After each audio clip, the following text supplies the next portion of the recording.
Hello, America. I'm Mark Levin. This is Life, Liberty, and Levin. A great guest, Sidney Powell. How are you, my friend? Great. Thank you. It's an honor to be here. My honor. Former federal prosecutor. You were, in fact, this is quite remarkable, you worked at the Department of Justice for 10 years. You worked in 3 federal districts under 9 different United States attorneys. It's not that you changed, it's that they change over the course of time when a new administration comes in or what have you. And these U.S. attorneys were appointed by presidents of both parties, right? Exactly. And you also have been lead counsel in more than 500 federal appeals, 350 of them as an assistant United States attorney and appellate section chief in the Western and Northern districts of Texas. I just want our audience to know how significant that is, how impressive that is, because there's a lot of brilliant assistant United States attorneys out there. And you were one of them. Thank you. And I want to take a very, very close look at Robert Mueller's office. A lot of people focus on Robert Mueller, and they should.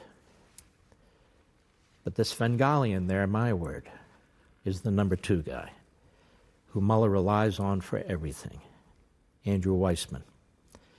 So let's focus a little bit on Andrew Weissmann so the American people know who he is and knows who really is the, in many cases, the Wizard of Oz. Tell us about Andrew Weissmann. Well, I have called Mr. Weissmann the poster boy for prosecutorial misconduct because Mueller had a role in handpicking him for head of the Enron task force and appointing him to that position. And what was Mueller at the time? Mueller was in the FBI at the time. He was the director of the FBI. Yes. So he picks Weissmann to handle the Enron case. Yes. Weissmann was deputy director at the time when they first started under Leslie Caldwell, who was the chief of the Enron task force when it was first created in the collapse of Enron. So they set about and targeted Arthur Andersen to begin with, the venerable accounting firm. So they're investigating Enron. Yes. And they target Arthur Andersen. Yes. For what? For destroying evidence, is what they called it. But they did it by making up a crime, by combining 2 separate statutes to create a crime out of something that wasn't. So they destroyed Arthur Andersen. They knew they were going to destroy the company. Now, how did they destroy Arthur Andersen? By indicting it. They indict Arthur Andersen because they're the financial advisors to Enron. Exactly. They were the auditors and financial advisors to Enron. And they manufacture a crime by combining 2 different statutes. Exactly. And at that time, how many people worked for Arthur Andersen? 85,000 people worked for Arthur Andersen. 85,000 people. And Weissmann was the lead investigator. He was the lead prosecutor on that case. And he reported, in part, he informed the director of the FBI at the time, Mueller. Yes. Okay. Well, what did they do? Well, they knew they were going to destroy the company when they indicted it because Andersen represented 2,500 publicly traded companies. And no auditor who represents publicly traded companies can function as an auditor when they're indicted. So they sealed the indictment for a week while they... They indict them. Seal the indictment for a week. Yes. That's absolute disaster for accountants, auditors, financial advisors. Yes. Okay. And they worked behind the scenes during that week to avoid upheaval in the markets so that when they announce the indictment and unseal it publicly, the markets are not as disruptive as they would have been if they had just indicted them publicly immediately. What did they indict Arthur Andersen for? They indicted them under a witness tampering statute.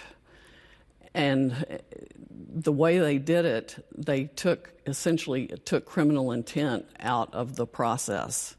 And in fact, when the Supreme Court later got the case, Justice Rehnquist wrote the decision for the for the unanimous Supreme Court, and said it was shocking how little criminal culpability the jury instructions had required, and that Andersen had not committed a crime at the time.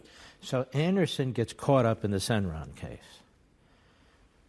Weissmann must know. It's great tumult in a company. Completely. And that in and of itself, depending on the nature of the subpoenas and the indictment and so forth, can freeze a company. And so here's this company, Arthur Andersen, that's in the business of protecting other companies. They're auditors. They're accountants. They're financial advisors.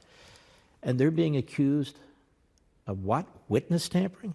Yes, and obstruction of justice under 2 different statutes that combined created this new offense because there wasn't one. Anderson had not been subpoenaed for any documents at the time. Anderson was cleaning up his files and proceeding to get ready for the investigation. So they just made up a new offense by combining the 2 different statutes. Now, do you recall the name of the federal trial judge that was involved in the case? Melinda Harmon in Houston.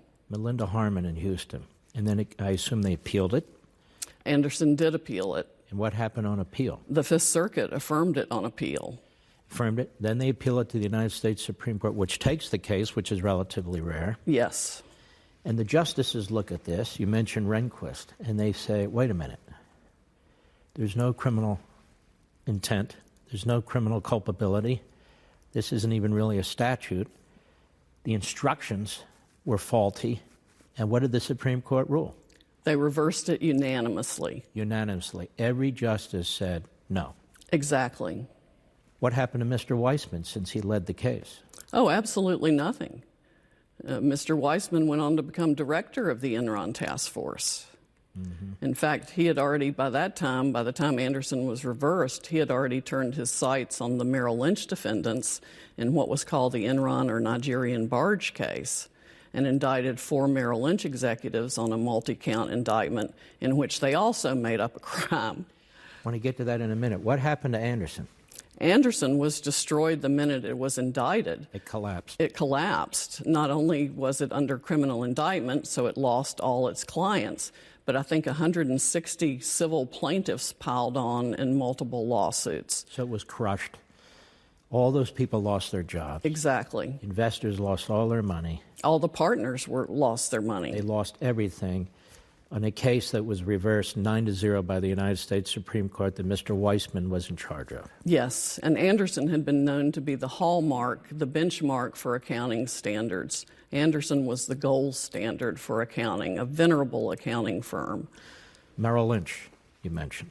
Was Weissman involved in that? Oh, yes. What happened to Merrill Lynch? Merrill Lynch was indicted, well, not the company, but I think one of the reasons they indicted Anderson was to send a message to other companies that if they knocked on your door, if the Enron Task Force knocked on your door, you'd better cooperate or you could be destroyed and given the death penalty just like Anderson was. But even if you don't know anything and you didn't do anything. Exactly. That's the power. That is the power. That a handful of prosecutors have. Yes. And you even see it today with the indictments. When Mueller hands down indictments, it's all one-sided. People need to understand the other side doesn't have any say in it. They haven't had a chance to respond to it. Nothing's happened, but a group of government lawyers have decided to charge somebody or some entity with crimes.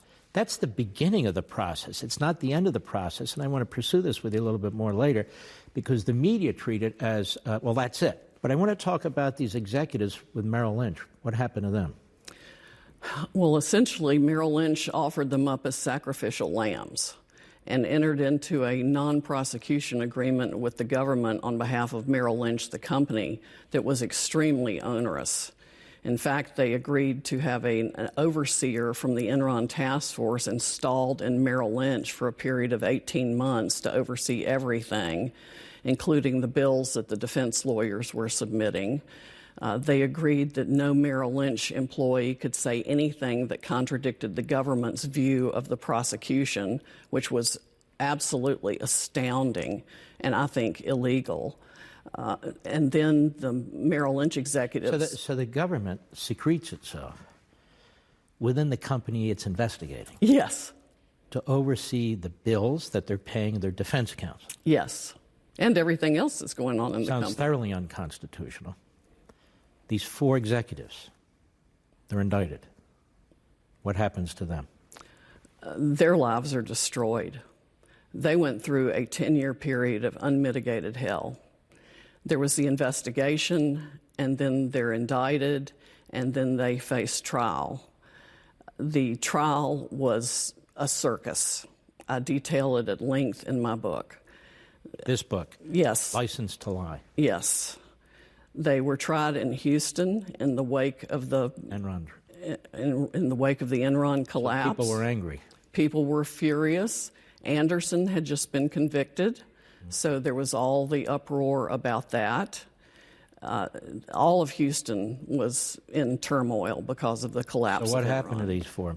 They were all convicted. The lawyers for the defense were like deer in headlights most of the time. They were blindsided at every turn. By the government. By the government. They had made repeated requests for what's called Brady material.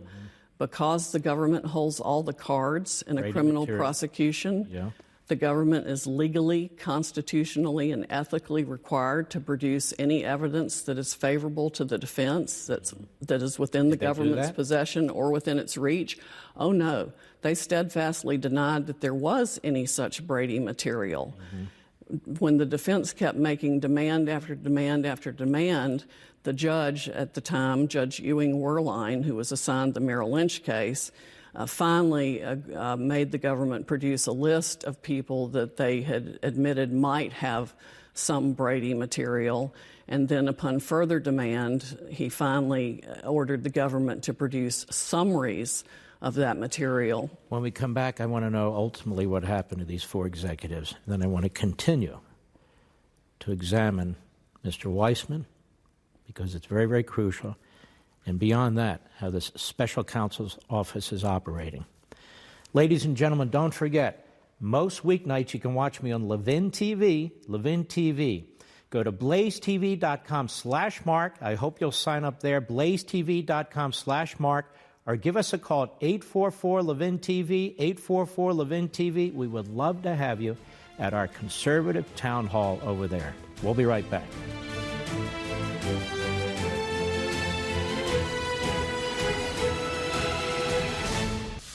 Sidney Powell. So 4 executives at Merrill Lynch are prosecuted by Weissman and his team after he had finished with pretty much Anderson. That company is collapsing, and he's going after Merrill Lynch. They have secreted themselves into the operations of Merrill Lynch. They even look at everything from what the defense counsel's charging, which is really quite exceptional. And 4 men are charged, executives. They're convicted? Yes. They were indicted for conspiring to defraud Enron of the honest services of Andrew Fastow. Okay. What happened? I assume they appealed? They were all convicted. They did appeal. And on appeal, the Fifth Circuit reversed 12 out of the 14 counts of conviction. They reversed all the honest services counts against all the Merrill Lynch defendants and the related wire fraud counts. So let's be clear in plain English. So all the counts relating to their work with Enron and so forth were reversed? Yes. All the honest services fraud charges were reversed. The conspiracy and the wire fraud charges, yes. Because they were not valid charges, the defendant's conduct was not criminal.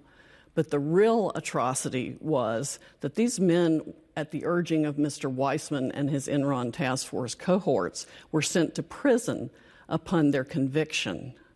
So they didn't wait for the appeal. They immediately sent them off to federal prison. What kind of federal prison? The youngest Merrill Lynch defendant was sent to a maximum security federal transfer facility with the worst of the worst criminals in the country. You know, when I was chief of staff to the Attorney General, I saw some of these facilities. I saw Marion, which is a final top security prison. Why would they send this gentleman to a maximum security prison where we have terrorists, mass murderers, mobsters, gang bosses, the worst of the worst, in order to break them? Yes. They did the worst things they could possibly do to these men in the system. And that's Weissman. Weissman had to ask the Federal Bureau of Prisons to put that man in that place. Because if he didn't ask him, he wouldn't be in that place. And that young man was completely acquitted on appeal. He was completely acquitted on appeal. How long did he serve in this prison? 8 months away from his 2 young children and family in absolute unmitigated hell. So you say 12 of the 14 were reversed. What were the other 2 counts? The other 2 counts were absolutely